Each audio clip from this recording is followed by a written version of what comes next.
ಭದ್ರತಾ ವೈಫಲ್ಯ ಆಗಿದೆಯೇ? ಪಹಲ್ಗಾಮ್ನಲ್ಲಿ ಪೊಲೀಸರ ಲೋಪ ಆಗಿದೆಯಾ ಅನ್ನುವಂತಹ ಸಾಕಷ್ಟು ಪ್ರಶ್ನೆಗಳು ಈಗ ಕಾಡ್ತಾ ಇದೆ. ಯಾರದ್ದು ಅನ್ನೋದು ನಮಗೆ ಮೋದಿ ಹೇಳಬೇಕು. ಬೆಂಗಳೂರಿನಲ್ಲಿ ಎಐಸಿಸಿ ಅಧ್ಯಕ್ಷ ಖರ್ಗೆ ಕೊಟ್ಟಿರುವಂತಹ ಹೇಳಿಕೆ ಇದು. ಕೇಂದ್ರವೇ ಒಪ್ಪಿಕೊಂಡಿದೆ ಸೆಕ್ಯೂರಿಟಿ ಲ್ಯಾಪ್ಸ್ ಅಂತ ಹೇಳಿ. ಸೆಕ್ಯೂರಿಟಿ ವೈಫಲ್ಯದಿಂದಾಗಿ ಈ ರೀತಿಯಾದಂತಹ ಪರಿಸ್ಥಿತಿ ಇವತ್ತು ನಿರ್ಮಾಣ ಆಗಿದೆ ಅನ್ನುವಂತಹ ಆರೋಪವನ್ನ ಕೇಂದ್ರ ಸರ್ಕಾರದ ಮೇಲೆ ಮಾಡ್ತಾ ಇದ್ದಾರೆ. ಹಾಗಾದ್ರೆ ಪಹಲ್ಗಾಮ್ನಲ್ಲಿ ಈ ರೀತಿ ಘಟನೆ ಆಗೋದಕ್ಕೆ, ಭಯೋತ್ಪಾದನೆಯ ಘಟನೆ ಆಗೋದಕ್ಕೆ ಕಾರಣ ಯಾವುದು ಅನ್ನೋದನ್ನ ಅವಲೋಕನ ಮಾಡಿದಂತಹ ಸಂದರ್ಭದಲ್ಲಿ ಖರ್ಗೆ ಅವರು ಹೇಳ್ತಿರುವಂತಹ ಉತ್ತರ ಇದು.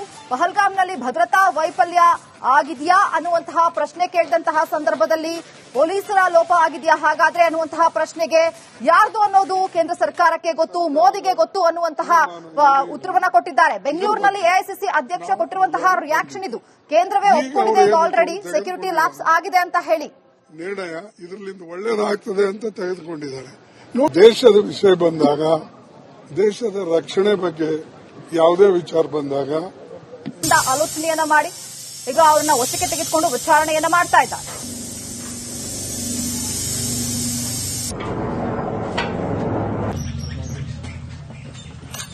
ರೈಟ್, ಇನ್ನಷ್ಟು ಅಪ್ಡೇಟ್ ಪಡ್ಕೊಳ್ಳೋಣ. ದೆಹಲಿನಲ್ಲಿ ಏನಾಗ್ತಾ ಇದೆ ಅಂತ ನಮ್ಮ ದೆಹಲಿ ಪ್ರತಿನಿಧಿ ನಟೇಶ್ ಲೈವ್ ಕನೆಕ್ಟ್ ಆಗಿದ್ದಾರೆ.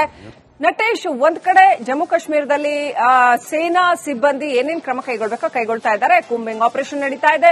ಜೊತೆಗೆ ಗಡಿಯಲ್ಲಿ ಸಾಕಷ್ಟು ಭದ್ರತೆಯನ್ನು ಹೆಚ್ಚಳ ಮಾಡಲಾಗಿದೆ. ಮತ್ತೊಂದು ಕಡೆ ಸ್ಟ್ರಾಟಜಿ ವೈಸ್ ಯಾವೆಲ್ಲ ಮೀಟಿಂಗ್ಸ್ ನಡೀತಾ ಇದೆ, ಏನೆಲ್ಲ ಅಪ್ಡೇಟ್ ಇದೆ, ಯಾವೆಲ್ಲ ತೀರ್ಮಾನಕ್ಕೆ ಭಾರತ ಬರಬಹುದು, ಏನ್ ನಡೀತಾ ಇದೆ ದೆಹಲಿ ಮಟ್ಟದಲ್ಲಿ, ಏನ್ ನಡೀತಾ ಇದೆ, ನಿಮ್ಮ ಹತ್ರ ಏನ್ ಅಪ್ಡೇಟ್ ಇದೆ ನಟೇಶ್?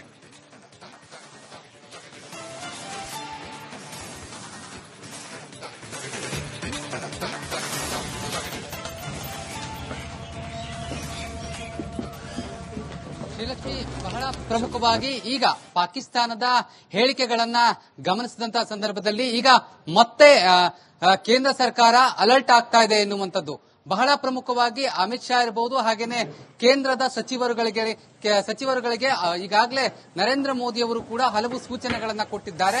ಆ ಸಲಹೆ ಸೂಚನೆಗಳನ್ನ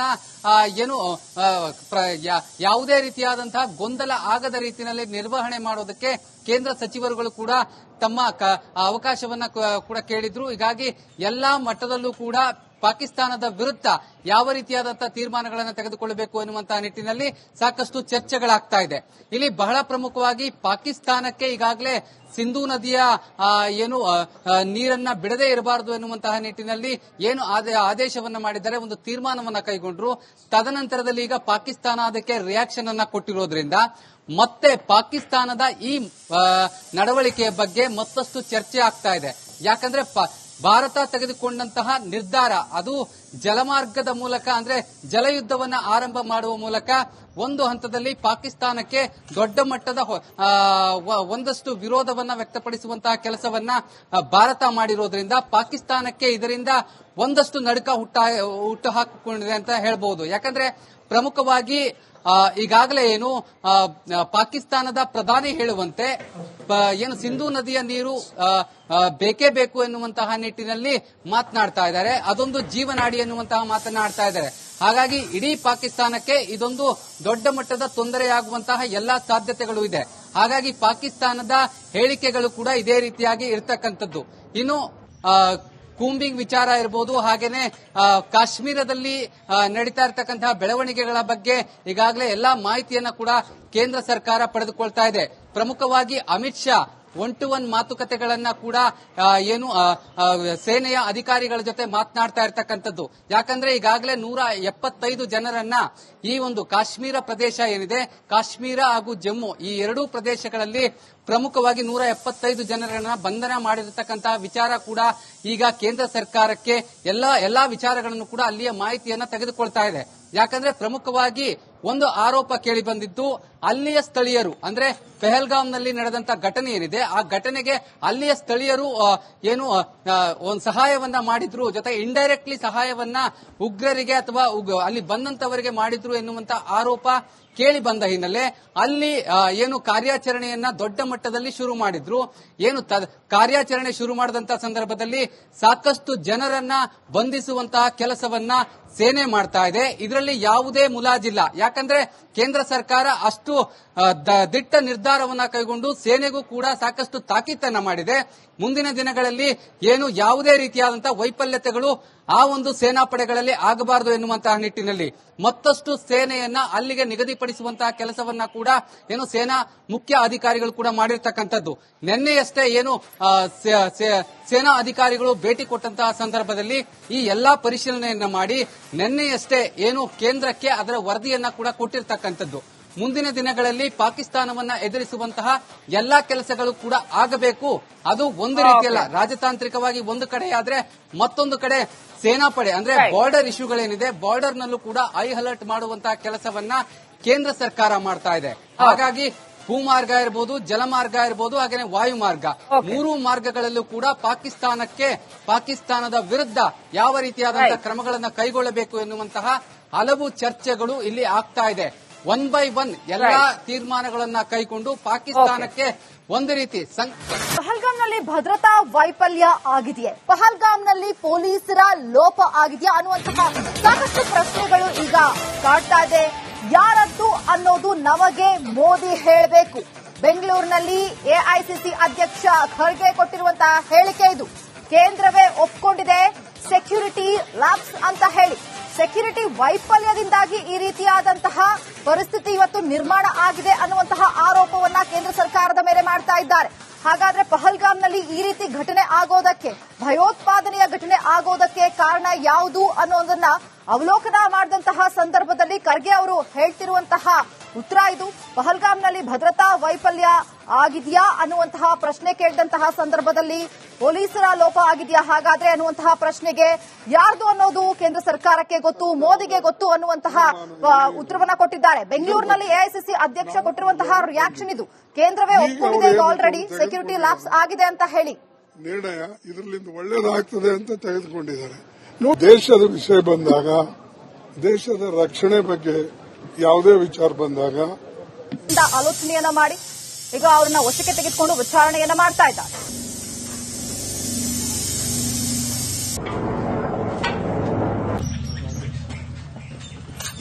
ರೈಟ್, ಇನ್ನಷ್ಟು ಅಪ್ಡೇಟ್ ಪಡ್ಕೊಳ್ಳೋಣ ದೆಹಲಿನಲ್ಲಿ ಏನಾಗ್ತಾ ಇದೆ ಅಂತ. ನಮ್ಮ ದೆಹಲಿ ಪ್ರತಿನಿಧಿ ನಟೇಶ್ ಲೈವ್ ಕನೆಕ್ಟ್ ಆಗಿದ್ದಾರೆ. ನಟೇಶ್, ಒಂದ್ ಕಡೆ ಜಮ್ಮು ಕಾಶ್ಮೀರದಲ್ಲಿ ಸೇನಾ ಸಿಬ್ಬಂದಿ ಏನೇನು ಕ್ರಮ ಕೈಗೊಳ್ತಾ ಇದ್ದಾರೆ, ಕೂಂಬಿಂಗ್ ಆಪರೇಷನ್ ನಡೀತಾ ಇದೆ, ಜೊತೆಗೆ ಗಡಿಯಲ್ಲಿ ಸಾಕಷ್ಟು ಭದ್ರತೆಯನ್ನು ಹೆಚ್ಚಳ ಮಾಡಲಾಗಿದೆ. ಮತ್ತೊಂದು ಕಡೆ ಸ್ಟ್ರಾಟಜಿಕ್ ಆಗಿ ಸ್ಟ್ರಾಟಜಿ ವೈಸ್ ಯಾವೆಲ್ಲ ಮೀಟಿಂಗ್ಸ್ ನಡೀತಾ ಇದೆ, ಏನೆಲ್ಲ ಅಪ್ಡೇಟ್ ಇದೆ, ಯಾವೆಲ್ಲ ತೀರ್ಮಾನಕ್ಕೆ ಭಾರತ ಬರಬಹುದು, ಏನ್ ನಡೀತಾ ಇದೆ ದೆಹಲಿ ಮಟ್ಟದಲ್ಲಿ, ಏನ್ ನಡೀತಾ ಇದೆ, ನಿಮ್ಮ ಹತ್ರ ಏನ್ ಅಪ್ಡೇಟ್ ಇದೆ ನಟೇಶ್?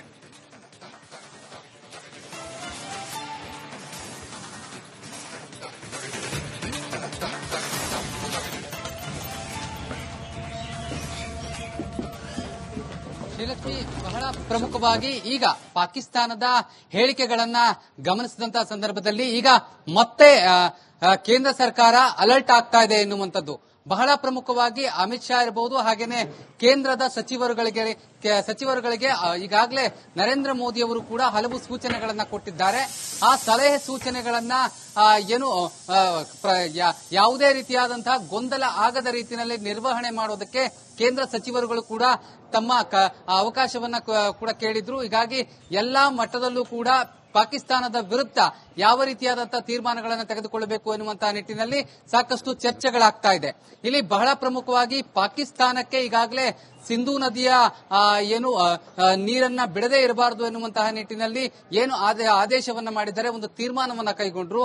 ತದನಂತರದಲ್ಲಿ ಈಗ ಪಾಕಿಸ್ತಾನ ಅದಕ್ಕೆ ರಿಯಾಕ್ಷನ್ ಅನ್ನ ಕೊಟ್ಟಿರೋದ್ರಿಂದ ಮತ್ತೆ ಪಾಕಿಸ್ತಾನದ ಈ ನಡವಳಿಕೆಯ ಬಗ್ಗೆ ಮತ್ತಷ್ಟು ಚರ್ಚೆ ಆಗ್ತಾ ಇದೆ. ಯಾಕಂದ್ರೆ ಭಾರತ ತೆಗೆದುಕೊಂಡಂತಹ ನಿರ್ಧಾರ ಅದು ಜಲಮಾರ್ಗದ ಮೂಲಕ ಅಂದ್ರೆ ಜಲಯುದ್ಧವನ್ನ ಆರಂಭ ಮಾಡುವ ಮೂಲಕ ಒಂದು ಹಂತದಲ್ಲಿ ಪಾಕಿಸ್ತಾನಕ್ಕೆ ದೊಡ್ಡ ಮಟ್ಟದ ಒಂದಷ್ಟು ವಿರೋಧವನ್ನ ವ್ಯಕ್ತಪಡಿಸುವಂತಹ ಕೆಲಸವನ್ನ ಭಾರತ ಮಾಡಿರೋದ್ರಿಂದ ಪಾಕಿಸ್ತಾನಕ್ಕೆ ಇದರಿಂದ ಒಂದಷ್ಟು ನಡುಕ ಹುಟ್ಟು ಹಾಕಿಕೊಂಡಿದೆ ಅಂತ ಹೇಳ್ಬಹುದು. ಯಾಕಂದ್ರೆ ಪ್ರಮುಖವಾಗಿ ಈಗಾಗಲೇ ಏನು ಪಾಕಿಸ್ತಾನದ ಪ್ರಧಾನಿ ಹೇಳುವಂತೆ ಏನು ಸಿಂಧೂ ನದಿಯ ನೀರು ಬೇಕೇ ಬೇಕು ಎನ್ನುವಂತಹ ನಿಟ್ಟಿನಲ್ಲಿ ಮಾತನಾಡ್ತಾ ಇದ್ದಾರೆ. ಅದೊಂದು ಜೀವನಾಡಿ ಎನ್ನುವಂತಹ ಮಾತನಾಡ್ತಾ ಇದ್ದಾರೆ. ಹಾಗಾಗಿ ಇಡೀ ಪಾಕಿಸ್ತಾನಕ್ಕೆ ಇದೊಂದು ದೊಡ್ಡ ಮಟ್ಟದ ತೊಂದರೆಯಾಗುವಂತಹ ಎಲ್ಲಾ ಸಾಧ್ಯತೆಗಳು ಇದೆ. ಹಾಗಾಗಿ ಪಾಕಿಸ್ತಾನದ ಹೇಳಿಕೆಗಳು ಕೂಡ ಇದೇ ರೀತಿಯಾಗಿ ಇರತಕ್ಕಂಥದ್ದು. ಇನ್ನು ಕೂಂಬಿಂಗ್ ವಿಚಾರ ಇರಬಹುದು, ಹಾಗೇನೆ ಕಾಶ್ಮೀರದಲ್ಲಿ ನಡೀತಾ ಇರತಕ್ಕಂತಹ ಬೆಳವಣಿಗೆಗಳ ಬಗ್ಗೆ ಈಗಾಗಲೇ ಎಲ್ಲಾ ಮಾಹಿತಿಯನ್ನ ಕೂಡ ಕೇಂದ್ರ ಸರ್ಕಾರ ಪಡೆದುಕೊಳ್ತಾ ಇದೆ.